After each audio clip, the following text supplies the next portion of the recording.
MPM moralas. Sveiki mano draugai, norėjau pasisakyti savo nuomonę apie šį užrašą prie nikų m.p.m. ir v.i.s.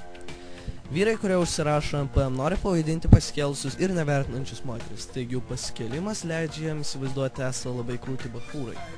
Tokiu būdu jie susikūrė vertinimo sistemą apie seksualumą tarp vyrų. Seksualiausias gauna pageidinti mažiau seksualų. MPM reikšmė.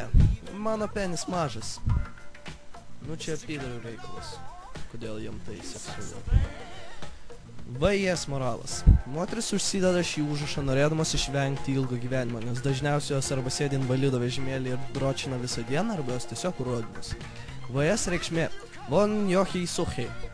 Kažkuria kalba išvertus reiškia, aš pati duchiškiausia ir debiliškiausia pisama mėsa, kokią tik kam nors, kada nors, kur nors teko sutikti ir tikiuosi, kad mane parpis stovinti mašina. Išvada.